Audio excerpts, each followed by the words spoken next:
Hey everyone, my name is Gamer Corey and welcome back to another Red Dead Online video. Now in today's video we're going to be going over three different things. The first one being where you guys can find all of the collection sets and their current cycles.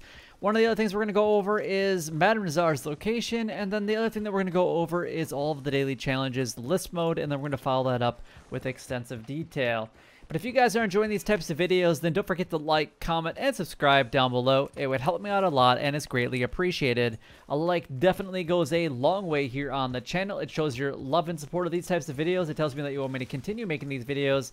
And honestly, it just helps me grow here on YouTube. You already clicked on the video, so you might as well go ahead and like, comment, and subscribe down below. Alright, let's go ahead and move on to the collection sets and their current cycles. Now, this is probably one of the best money-making opportunities that you guys will have here in Red Dead Online. This is everything to do with the collector role. Same thing with Madame Nazar. But what we're going to go over is all the different collection sets and their current cycles so that you guys can easily make as much money as you guys possibly want each and every single day. Now, I do know that it was obviously recently nerfed with the naturalist role, but it still is the #1 way to make money in my book. All right, so anything that uses the field shovel has obviously been nerfed, and that's what's been changed. So we're going to start with everything that uses the field shovel, so that way you guys kind of know about that. So this is going to include things like the fossils, which will be a part of cycle number 6, the lost jewelry, which will be a part of cycle number 5. We have the arrowheads at cycle number 4, the family heirlooms at cycle number 4, and then the coins at cycle number 6. Now, a majority of the family heirlooms can or cannot be a part of it, so you just have to kind of just keep that in mind. But if you guys use the field shovel, it's going to be a random dig site of that specific set that you're looking for. But if it's an item, say that you find on a bench or on a side table or whatever it might be, especially like the family heirlooms or even the lost jewelry, it's going to be in that exact same spot every time that these cycles come back up. So, but the next 4 sets that I'm about to go over, you don't even need to be a collector at all in order to collect them, but you do need to be a collector in order to sell them. So still highly advise getting that collector bag as soon as you possibly can. But there's going to be 3 sets of the American Wildflowers every single day. That's going to be cycle number 4. The tarot cards at cycle number 6. The antique alcohol bottles at cycle number 5. And then the bird eggs at cycle number 5. Now, if you guys haven't purchased the collector roll yet and you guys are thinking about it, you guys can collect 10 of the sets that I just went over, the last 4 that is, before you even become a collector, so that when you do become a collector, you have some items that you can pretty much sell right off the bat, and that will actually kind of jumpstart your collector career, and you can just kind of nonchalantly go ahead and pick those up whenever you guys want to. But don't try to pick up anything more than 10 ever in your satchel. If you guys are ever getting close to that, you might want to consider selling it, especially if you guys are using the field shovel to grab anything, just because you might miss an opportunity. Because once you hit 10, it won't tell you that you hit 10. It will show up on your screen that you picked it up, but it will never actually go into your inventory, which means that you've wasted your time and energy and also a perfectly good collector spot in order to get that collectible item. All right, let's go ahead and move on to the daily challenges. So we're going to quickly go over the list mode, and we're going to follow that up with extensive detail. All right, let's start with the daily general challenges. We got 3 cooked seasoned prime beef. We got 5 English mace picked, 3 little brown bats collected, 1 long nose gar caught, 1 place top 3 in a takeover showdown, 3 player headshots in a free roam events. And then we got 1 visited Brandywine Drop. The bounty hunter role, we got 2 bounties brought in from New Hanover posters, 1 hard or legendary bounty mission completed, 1 player bounty collected. The trader role, we got 1 Crips' special camp stew recipe completed, $200 of money made from trading, and then 10 small animal carcasses donated to Crips. The collector role, we got 3 arrowheads found, 3 collector maps used, and then 3 tarot cards found. The Moonshiner Roll, we got 2 Moonshine Bar dance for 2 minutes. We got Moonshine Bar drunken player interaction. And then we got 1 Moonshine sold with at least 5 minutes left. And then the Naturalist Roll, we got 3 farmland animal samples taken, 2 Hearty Tonics used when too hot or too cold, and then 3 mountain grassland animal samples taken. Now, you guys have the opportunity of actually earning up to 11 gold bars every single day, and the only ways that you guys can actually get 11 gold bars is to complete all the daily challenges, so 7 of the daily general challenges, and any of the 9 of the 15 daily role challenges. Now, the 2 requirements are to make sure that you guys have completed at least 1 daily challenge for 21 real days in a row, So just pick whatever one is the easiest for you to complete every single day. That's all you need to do to maintain your streak is just one. And it can be from either the daily general challenges or the daily roll challenges. And then you got the daily roll challenges, which there are a total of 15, and the only way that you'll actually have access to all 15 is to be at least a rank 10 in each of those rolls and purchase all of them. And that will give you access to 15. You can only complete 9. You only have to do 9, so only do 9. Only pick the 9 that are the easiest for you to complete each and every single day. I mean, I'm not going to tell you what to do, but that's, I guess, how I typically do it. And I guess if anybody knows about how to make a lot of gold, I'm almost at 2,300 gold bars. So I hope that you guys listen a little bit. Just kind of throwing that out there. Anyway, let's go ahead and break these down in detail. So we got, starting with the daily general challenges, we got cooked seasoned prime beef. Now, prime beef is going to be basically got from bison for the most part. I'm thinking if there's any other, I always go after the bison if I want prime beef. But you can find them in the New Hanover area, pretty much between the H and the A, closer to the A and the New Hanover. Pretty much right next to where the Heartland Overflow is. And this is a really good opportunity to come to Emerald Ranch to get your animal samples for farmland animals, and same with at this farm. There's like cows and sheep, not sheep, but there's cows and ox up here. But down here they have sheep, goats, ox, and cows, and then in Valentine they have sheep and pigs. So lots of opportunities, but if you're specifically looking for the bison, you might as well stop at one of those two places and get one of the animal samples, the farmland animal samples, out of the way at least. And then the other thing that you guys are going to have to do is combine it with any one of the other seasonings, and that would be thyme, oregano, or mint at any one of the campfires that are scattered around the world. You can either use your wilderness camp, you can use your regular camp, or any of the other ones scattered around. There's actually one in Valentine, there's a couple in Saint Denis, one south of Tumbleweed, etc., etc., etc. The next one on the list is going to be English Mace picked. Now, English Mace, for the most part, can only be found down in the down south area, or the western part of the area. I guess specifically we're going to be kind of focusing around the Rio Bravo area. This is where I typically go. You guys can find some right behind Fort Mercer. I know there are some other places, but this is where I go. Once you kind of get in the habit of always going to the same spot for certain things, you pretty much never really change it. So I guess I'll just have to find some more spots to go if you guys are kind of sick of going to the Rio Bravo area. But let's go right about here. You got another one right about here. Another one over here. One up a little bit from that. There's going to be one right here at this bend right here. Down the road just a little bit further, you got one there, and also right about there.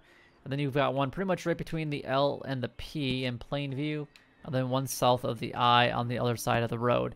Lots of opportunities. There's actually a lot more than I just marked, but those are all fairly close together. So there you go. All right, moving on to the next one for the daily challenges. We've got little brown bats collected. Now, personally, there's a couple different spots that you guys can go to. Number one, you can go up to the Elysian Pool area, which is pretty much straight west of Van Horn, or the Butcher's Creek area. There's a cave or an entrance behind the waterfall at at Lake Elysian, or whatever, Elysian Pool area, and you can find typically 1 or 0 to basically 3 bats right when you walk into the entrance of the cave. The other opportunity is to basically go down to Saint Denis area, Blue Water Marsh, go north, obviously, of Saint Denis into Blue Water Marsh, and at night, you guys will find a ton of bats in that area flying around. Also, right around Emerald Station, which we already kind of pointed out a little bit ago, for the bison and also for the farmland animals. Then you guys can actually just go there and at night and look for the little brown bats as well. I don't think the little brown bats are that hard to find, in my opinion, especially if you're in the Blue Water Marsh area. The next one that we got the long nose gar on the map. I'm going to show you guys a couple different spots that you guys can go to. Number one, you can actually go to Lagra right here. And in this area, you guys will typically find long nose gar. Now, the reason that I don't like going here, actually, there's 2 reasons. I mean, both the spots I'm going to show you guys, there are other large fish. There is channel catfish in this area. So both of them are going to be attracted to like the special swamp lures, or the special lake lures, or the special lures in general. And I definitely recommend using the special lures, just because if you got like you got river, swamp and lake, and then there's the special river, swamp, and lake, and I would use the special just because they don't, if you actually happen to break them, you don't lose them, but the regular ones, if you break them, you lose them and you have to repurchase them. Otherwise, down south here a little bit, you have this area. Off of all these islands, there's a lot of gators down in this area, but you can also find long Nose Gar and largemouth bass, so in that area. All right, let's quickly go over Madame Nazar's location, and she's actually located right here in Boulder Glade. So hopefully, after all your collecting is done for today, or if you're trying to buy or sell anything, this is where you guys are going to want to go. Your fast travel destination of choice will be in Rhodes for today. All right, let's go ahead and move on to the next thing, and that is going to be place top 3 in a takeover showdown. Now, as long as if you're not good at PvP, this is going to be a little harder, and you just got to do whatever it takes to place top 3. But the more times that you play this, the more gold you're going to make anyway, because you're going to make 0.16 gold bars per showdown that you participate in. And then we got 3-player headshots and kills with free roam events. You're going to have to get a total headshot, so you're going to have to use like painted black or just be really good at the PvP aspect to get the headshots. Personally, I use painted black, but I haven't done any of the free roam in quite some time because I'm not hugely into PvP personally. But I just gave you guys the best thing, and I like to use the Lancaster repeater, but that's just me. And then visited Brandywine Drop. Now, Brandywine Drop is going to be north, kind of northwest of the Ansburg area. Right here is where you guys are going to have to go. You're going to have to get fairly close to it. So pretty much right where this word is at is exactly where you guys need to go in order to get this daily challenge completed. But it's not that far away from Ansburg, so it kind of helps out.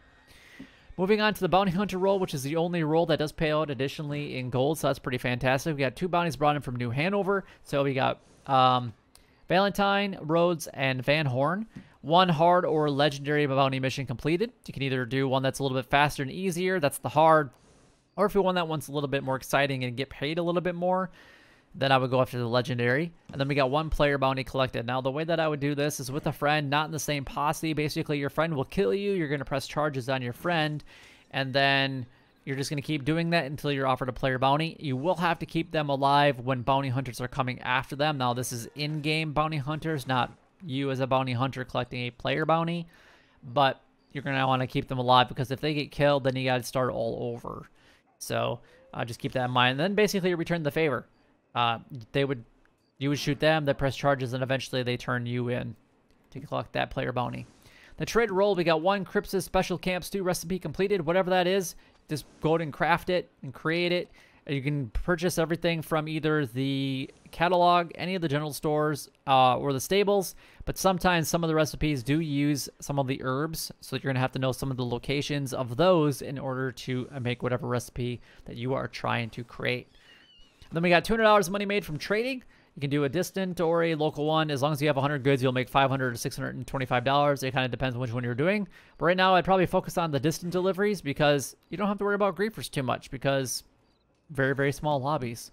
10 small animal carcasses donated to Crips. This is going to be like bats, the rats, toads, bullfrogs, western chipmunks, any of the squirrels, crows, and any other really small bird. You're already going after the bats today anyway, so that kind of helps jumpstart that.